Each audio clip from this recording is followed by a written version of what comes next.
Welcome to another edition of Life, Love, and Philosophy. My special guest today is Anna Tomasino, who has been teaching at the City University of New York for more than a decade. She is also the author of at least 3 books I know of, and currently has a show running on CTV, a show called Writing for Everyday Living, which you can see at 8 p.m. on a Tuesday. In fact, it's shown right before my show on Tuesday nights. Anna, welcome to the program. Oh, thank you so much for having me. And just before we start, I just wanted to tell you, I was so thrilled that you reached your 100 mark. Yeah, we did some weeks ago. And I love the program. And just to celebrate, I got you a little present so that you, thank you. To say congratulations. People should know this is completely unrehearsed. Unrehearsed, you didn't know this. But I wanted to have you open this, and I have some gifts in it. Yeah, open it now. Okay. I just wanted you. What Anna is talking about is a few weeks ago we did our 100th show of Life, Love, and Philosophy. I myself can't believe that we've done more than 100 shows now. It's gone so fast. Jason Recevuto, who directs your program, also has directed all 100 episodes. And as we say here, it's like the education hour. I hope so. I hope so. You want me to open this now? Well, and then I have some other stuff in there to tie in. This is just something little when you're preparing your shows. Let's see. Welcome to the world.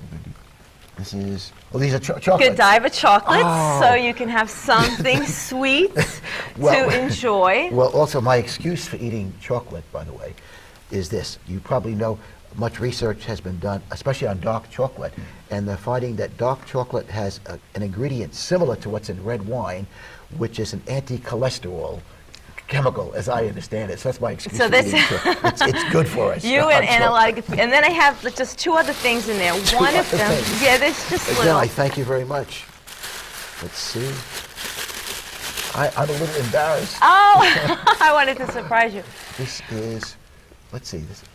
A journal. This is a book for keeping all of your fantastic wisdom that you share with us. Thank you. Thank you. And what I loved about this is there's 3 of them, and they're very slim, so you could fit it in your pocket. Oh. So if you go to a cafe, you could just pull it out and just write down your thoughts. I can't tell you the number of times I've been at a coffee house in Greenwich Village alone, reading a book, and I wanted to write down a quote, and I didn't have any paper on me. And I said some words I can't say on the air because I was so now I'll remember to keep this in my pocket. Okay. And all of my, the people who watch my show, they know I'm very big into journaling. Yeah. So I wanted to share that on with you. Thank you. And then this, I thought of you. This was a book that actually, this is so when you're reading. Yes, Sophie's World. I am familiar. I haven't read it, but I am familiar with it. Very philosophical. Very philosophical. This book really turned me on to philosophy. Yeah, it's a novel. It's a novel, and it's accessible, and it explains all of the great thinkers, and it's a real easy to read journey. Okay. And it encapsulates so many of the great thinkers, and it's just wonderful. I'm going to Spain in a few weeks. I will take this book. And it's a light read. With me. Thank you. And then this, of course, I feel that you have a great purpose, and we're so lucky to have you. Thank you. A little bookmark. Anna. The P is I can kiss Anna on screen. I think. Yes, you can. But is your?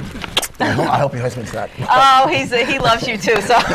Okay. Anna's very nice of you. I really my pleasure. And again, completely unrehearsed. I know. I wanted to surprise you. So. Thank you. Thanks a lot. Just to thank you so much. Okay. Because one thing I really love about public access, and I feel honored to be on public access, is that you and I can produce programs that we think will hopefully help the people, and we're not motivated or limited by advertisers and spokespeople, and that's why I think you have done a great service to all of us. And there you have another 20,000 more episodes maybe. I appreciate that. Of course, I get great satisfaction out of doing the program. One of the advantages for me in doing this program is that it forces me, and you've talked about this on your programs, it forces me to organize my thoughts and in a way in which maybe I would not have organized them if I wasn't doing this program. I do lecture, of course, I do teach, but to present something in 27 minutes, as I usually do, means that I have to be an editor also. I have to be a better editor than when I prepare a lecture for a presentation to some audience in Manhattan or some class in Manhattan. So the program has, I think, helped me to think more clearly. And I believe that so much of living is thinking, and that if we can learn to think more clearly, living will be a more satisfying experience. So I like to think, if I'm helping some Right. people out there to think more clearly, I'm also You're helping helping myself. me. Thank you. Yeah, And my husband and Okay. his son John, who's 22 now. Appreciate So that. it's very multi-generational, your show, and that's what I Okay. like about it. I can't even tell you how many times I sit down with John on the couch and we're just sitting down and we're watching your program. thank you. So, and I liked two things that you said about it, about writing your show, how it helps you organize Yeah, very much your so. thoughts. And I think this is why, for my show, Writing for Everyday Living, I try to inspire people, because there's something about taking these wandering thoughts that are in your mind and these ideas that you have and actually putting it in a form. Yeah. So it's sort of like taking this sea of information and putting it in a vessel. Sure. Where now, like with this cup of water here, it's contained, there's a form to it. Yeah. And there's something powerful in that, I think. And there's something, in my opinion, very therapeutic about concentrating on ideas that we are very interested in. Yes. That life for all of us involves anxiety. We all get nervous at times. We all get lonely at times. Sad. And sad. And I find that if I can become absorbed in a book or absorbed in writing a lecture or just absorbed in a conversation Exactly. about some interesting idea, that it focuses my attention in such a way, I get into a state of flow. Psychologists call this a state of The flow. state and of flow, you that's forget right. about your problems, you even forget about passing time. And that, again, I think one of the real advantages of reading, of writing, of thinking, of having good conversations is that it can be very therapeutic. Absolutely. And when you talk about the state of flow and you talk about focus, what you're talking about is material that you've talked about in many of your episodes about being in the moment. Yes, very much so. And when you're in the moment, you can't let anxiety has no place of the future, anxiety of the past, regrets of the past. Yeah. So you're really present in the moment and you could take in, what is happening. I find also one of the advantages for me in reading a lot and writing a lot, it helps me very much to deal with anger, because I think there's some anger in all of us. Even the Buddhists say this, the Dalai Lama. And it's such a healthy emotion. Yeah, it can It be. is healthy. It I mean, can be. it's part of the human experience. It is. I was happy to hear the Dalai Lama once say that he gets angry. Made me feel a little Oh, better. okay, if he Yeah, if he can get angry. But I find that if I really get into the moment, it can make me more compassionate. And I think there is no better antidote to anger than compassion. That if we read, if we write, if we think deeply, if we listen to ourselves deeply, that it will make us more compassionate people, and that will make for a more fulfilling life. Because I think anger gets in the way of a fulfilling life, whereas compassion can help us. That's not to say anger isn't sometimes justifiable. It is justifiable. And in fact, Hemingway said if you use it properly, if anger is used properly, it can be a prelude to courage. Martin Luther King Jr. was angry, and justifiably so. Gandhi was angry, and Right. justifiably And so. justifiably, But again, absolutely. they were able to control their anger. That's Right. the key. And Aristotle harness talked about that this. energy and redirect it into peaceful. Exactly. Instead of means. striking at hitting people Instead or of- getting a gun, Exactly. Being able to control your anger and using it for productive purposes. And I Yeah. think they taught us very important lessons about how there's some emotions that because of society we feel like they're anti-civilized, like anger, like you have to be nice and you have to be kind, but those are part of our experience. So they taught us that yes, you will feel them, but what you should do is sort of redirect it in a peaceful manner. Sure. Use yeah. that energy to heal the world, to make a change. No, you're making a very good point. Yeah, I'm not suggesting at all that people should be embarrassed about being angry, because I said there's a lot to be angry about in the world. If you pick up the New York Times or the Wall Street Journal Oh, and you I know, read about it's- the genocide in Darfur, or you just read about what's going on in the Middle East. Exactly. Palestinians and Jews killing each other. Or if one reads about some radical Islamists and some of the things You're absolutely they are right. doing. Not to mention some radical Christians also in the world. I'm not picking on any particular No. religion. By the way, every religion has its fanatics. Absolutely, Every religion has absolutely. its fanatics. And every religion has its saints, I believe. Exactly. Also. So yeah, I think we have to realize that anger is part of living. We all feel it. Aristotle is one of the experts for me on anger, because he talks about being angry at the right time, to the right degree, and being able, again, to channel that anger into some kind of productive way. I think that's absolutely perfectly stated. Yeah. And I think that's, another reason why philosophy is so important to living. I believe so. It really is. Philosophy has kind of been a salvation for me, that if I had not read so many of the great thinkers over the years, my life, I know I can say with confidence, would not be as fulfilling a life. Philosophy has not cured me of all my problems. Philosophy will not solve all of our problems.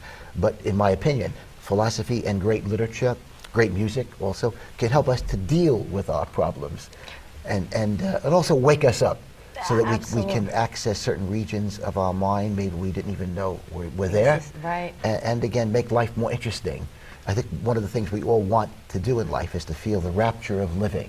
Exactly. And I think one of the ways we feel the rapture of living is by living interesting lives. Not that life can be interesting all the time. It can't. There will be there are boring moments in everybody's life, even in the life of a And genius. like you said once on one of your shows, it was such a great, I forgot what episode it was, you talked about how in every job there are times, there are aspects of work that we may not like. Sure. Oh, yes. And that's just part of it. But it doesn't mean that you're not, as you pointed out, Joseph Campbell, following your bliss. You could still follow your bliss and be unhappy with certain parts of your job. No question about it. I suspect there is nobody in the world who has a job they believe is perfect for them. You are right. You're 100% right. There's always some downside to even the Exactly. best job. Some downside to it. Could be sometimes some of the people that you have to deal with. Yes. Often we're fortunate, as we are, to deal with Jason, for example, Exactly. who helps us out on the technical end here, dealing with friendly, kind people like Jason. Here, right, But again, exactly. we know there are people at the opposite end of the spectrum who are not kind, and we have to deal with them on an everyday basis Exactly. and get used to dealing You with have to, people and like that. you pointed, some of those people are really, you talked about, which is the best phrase that has given me so much food for thought, happiness stealers. Yes, You yes. have to deal with them. Yeah, and try to have compassion for them. I Exactly. don't always succeed, by the way, in having compassion for happiness stealers. It's so true. But it is true that one of the unfortunate aspects of life is that none of us can avoid having to deal with happiness stealers. We can't. That and it's- you know, I divide people basically into two groups: happiness givers and happiness stealers. It's probably true that maybe all of us do a little of both. I hope not, but I think I like to think I'm not a happiness stealer. Maybe at times unintentionally I've done that. I hope not. But the point is that I think the way the human race is really divided is this: that many people have the intention, at least, of being happiness givers, and Right. more than a few people don't even have that intention of being happiness givers.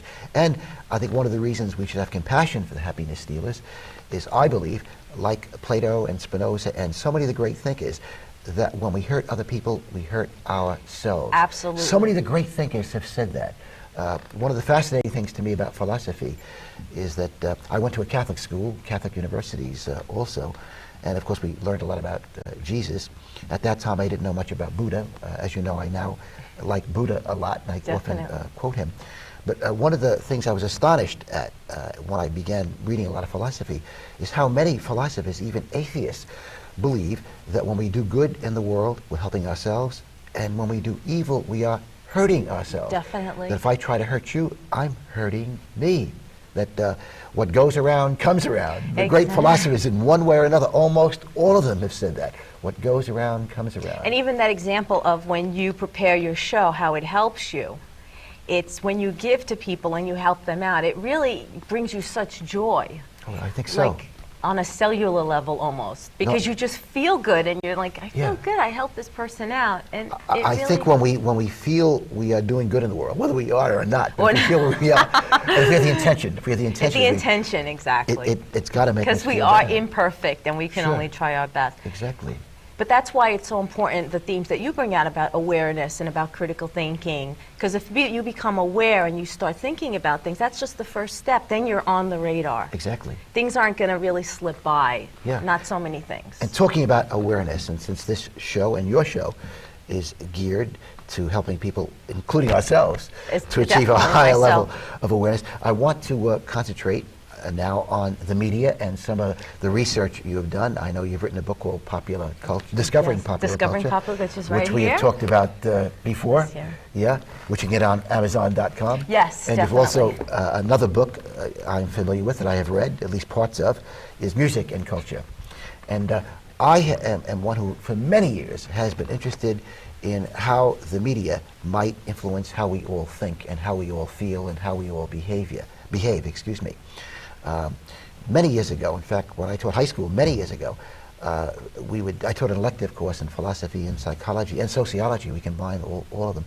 And I had the kids in my class for about 2 weeks, try to determine some of the possible positive and negative influences of the media. We would use different sources, New York Times articles, Wall Street Journal articles, and a very good resources. book called The Hidden Persuaders. Well, which we'll thanks get to later. you. I have the older edition, but I was Okay. able to obtain it. But here is my question for you. And when I talk about the media now, I'm talking about television, I'm talking about radio, newspapers, I'm including advertising, the entertainment industry.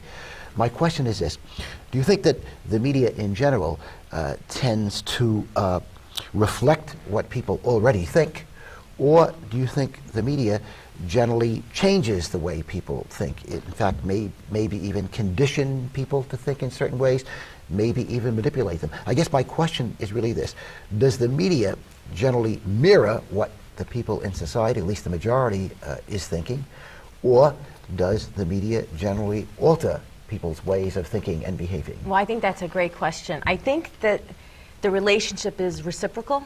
I think that what happens is, and we could look at something very simple, like I'm going to look at like punk culture or something like that. There might be, like with fashion, there might be a sort of subculture, right, that uses some kind of fashion. And then it's only in their subculture, and then all of a sudden it's going to be in the fashion. You'll start to see it in the malls. So what happens then is the media picks up on it, and then films might be made about that culture. Yeah. And then all of a sudden that becomes mainstream. So I guess what I'm trying to say is that when artists create, they draw on their wealth of experience, and you and I have talked about this. They draw on the life that they grew up with, their environment.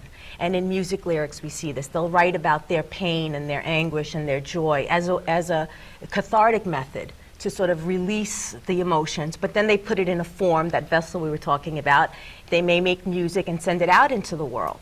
So I think on one level, yes, it reflects the imagination, the artist's imagination, but then on the other level, what I think it does, personally, this is what I believe, is that it sort of promotes some stereotypes and also social norms. Yeah. They create the norms. So for example, they keep promoting what the ideal family can be, or the way women should look, or the way men should behave.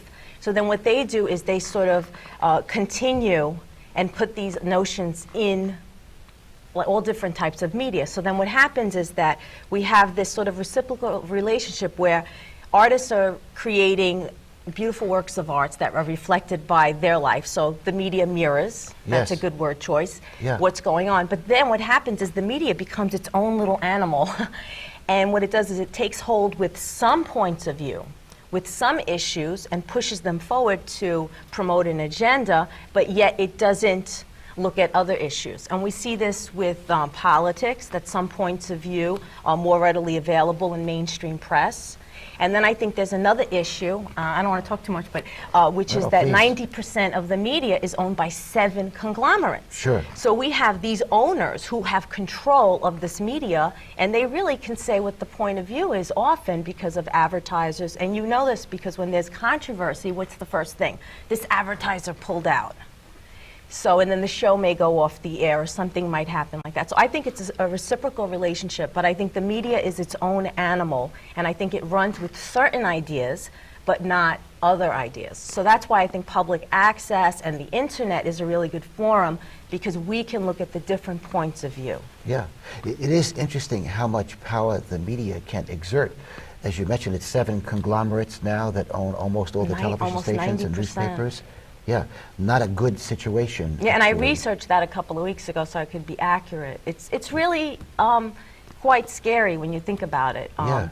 Because then what you're saying is that here we are, we turn on the TV because we're tired, you know, we got home from work, Yeah. and we're just ingesting this information, but yet there's a slant to it and a No, bias. you're making a very good point.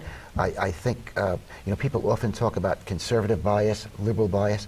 The important thing to remember, I think, is whatever newspaper one is reading or whatever news program one is watching on television, one must realize that there is a point of view there, and that it may be liberal, it may be conservative, but you have to understand there is a point of view. Exactly, exactly. And if you do that, then maybe you're less likely to be manipulated by that point of view. Well stated, and I think you're right. If you have awareness and you realize there's a point of view, then you're on guard almost. Sure.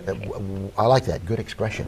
You know, in thinking about the power of the media, because I knew I was going to interview you and ask you about this, I was thinking about some of the positive ways in which the media, and again I'm including the entertainment industry here, some of the positive ways the media has influenced people over the years, over the decades actually, but also some of the negative ways. And in thinking about some of the negative ways in which the media has influenced people and done tremendous damage, I've thought about the stereotyping of black people and Indians. Yes. When I was growing up, I recall any time I saw a cowboy picture, cowboys and Indians, the Indians were always the bad guys. You know, they scalped people and were very violent people, not very civilized like the white man. And it wasn't until I got older and began reading some history, especially a book like Bury My Heart at Wounded Knee, among other great books. I think they have a movie coming out on that. I think so. Yeah. I think you're right. That you know, I began to realize that the cowboy pictures told a lot of untruths. Yes. That it was almost always the white man who was the aggressor. In fact, it's a fact in American history, and I say a fact in American history. The American government broke most of its treaties with the Indians. Most of its treaties it broke. We like to think of America as a country that honors its treaties. During the Cold War, we felt that there was the danger of the Soviets not honoring treaties that we might sign with them. Right, exactly. That's a good point. But in our history, again, our government again broke many treaties with the Indians. Another area, I think, of stereotyping where the media did great damage was with black people. Again, I recall watching television and going to the movies as a young man, as a child and a young man. And the black people who were portrayed on television or in the movies were always doing menial jobs. If it was a movie, a Hollywood movie, the black man might be a porter or the black woman might be a maid. But you never saw a doctor, a lawyer, a teacher, an architect, etc. I think a groundbreaking movie probably was the Sidney Poitier movie, Guess Who's Coming to Dinner? Yes, that's where, Sidney Poitier, great the famous movie. black actor, played a doctor. And that was kind of, you know, a real breakthrough as far as I can remember. But I had never seen a black man, you know, I had never seen a black character portraying a doctor. So I think that's one example, or two examples of how the media has influenced people in some very bad ways, negative ways. But of course, there are other ways in which the media has had good influences. I wrote down a couple, but can you think of any offhand? Because if you can't, I'll help you out definitely. here. Some good influences. Of the media. Well, the good influences too. People complain about the violence in the media. And it's true, some of there is like unnecessary violence that you see. But some pictures, like war pictures, that violence works for the film because it really educates us into our history. So if you look at Roots and you look at some other films that have to do with war and everything, it's violent and it's graphic, but it really helped to educate us about the reality of war. Yeah. So I think that's positive. I also think the media is also positive because sometimes we can't get a handle on our own emotions. So you might watch a television program or listen to music, and it can really help you connect to that well of greater human experience. So you may not be able to speak your feelings, but you'll read someone else who's echoing it. Yeah. And it kind of gives you strength as a human being because you're like, oh, okay, this person went through what I went through. I'm not alone. Yeah. There's that connection. I very much agree with that. And I want to go back to something you talked about concerning war and violence, that if the violence is not gratuitous, Exactly. then Good word choice. Okay. Excellent. then I think the violence can be helpful in this sense, in helping us to understand human nature. As you know from watching many of my programs, at least I hope you've watched some of the programs on human nature, because I did a series on human nature, that the great thinkers are in agreement that there are two main aspects of human nature. In fact, the French philosopher Pascal put it this way. He said there are two natures in us, one good and the other bad. In talking about the bad nature in us, Sigmund Freud claimed we are innately aggressive. And the most recent research on the human genome seems to confirm that. This doesn't mean, by the way, that we don't have some good traits.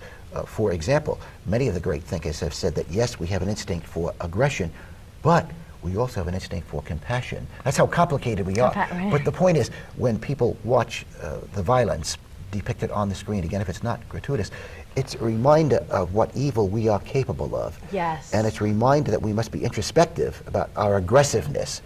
And we should be introspective about our aggressiveness to the idea that we should check it.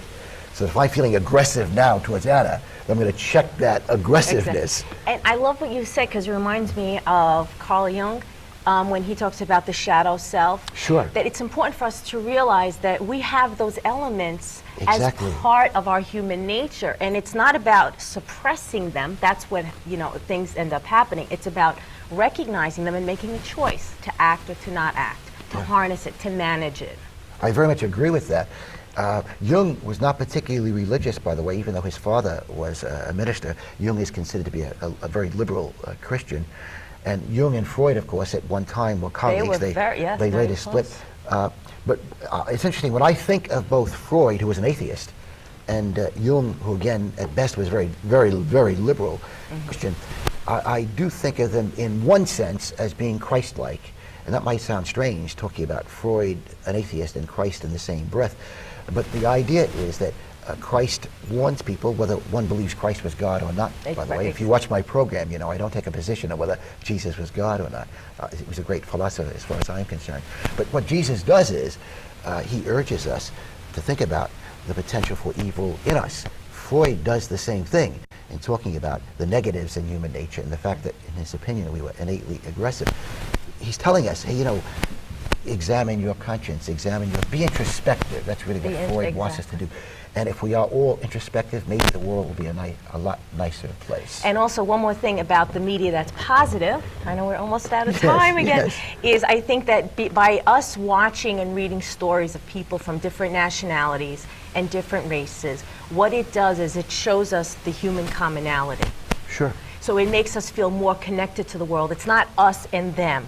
Yeah. It's all of us on like this that. journey. Yeah, at best, the media can promote empathy in the world. Good word. And when it promotes empathy, good. it's promoting compassion.